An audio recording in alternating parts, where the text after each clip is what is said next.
All right, you're on. My name is Tasha Johnson. I'm doing Module 13. Learning outcome describe the process of attribution. Attribution is basically how do people try to explain the actions of others. For example, your best friend forgot to break in his or her homework.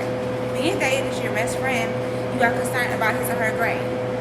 You start to wonder, why is it such a problem for them to remember their homework? There are two kinds of explanations. One involves the external cause, and the other is assuming the cause is internal. The external cause would be identified as situational.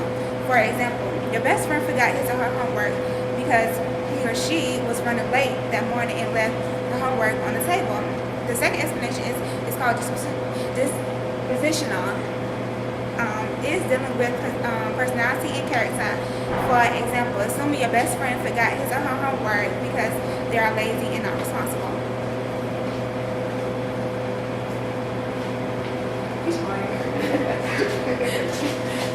My name is Hannah Smith. I'm doing Module 13, and my part is on prejudice and discrimination.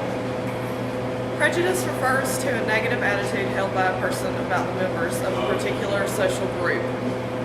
Discrimination refers to treating people differently because of negative attitudes towards the social group to which they belong.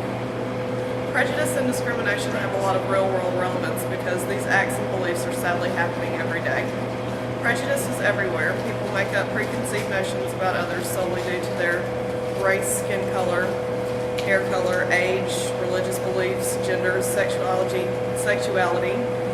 even the clothes on their backs, creating stereotypes leading to discrimination.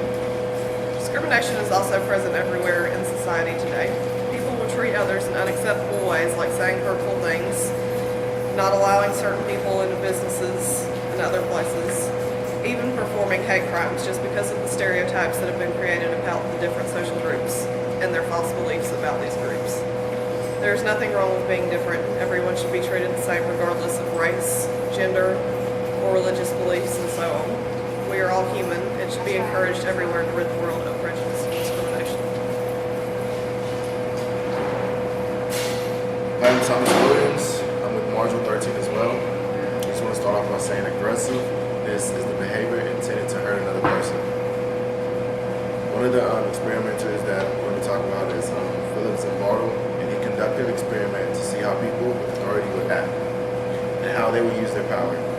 The experiment itself was just to understand social rules, but what he got in return was very shocking. The experiment itself was just to understand social roles, but what he got in return, I just did the same thing twice. Okay, he used two different groups, fake prisoners and fake guards. What he found out was sometimes a certain role can make us aggressive. For instance, in the experiment, the guards would misuse their power of authority to be very aggressive to the prisoners without being told to do so. In the end, it can be said that we should be careful with social roles and who we appoint them to, because it can cause behaviors that are normally not there.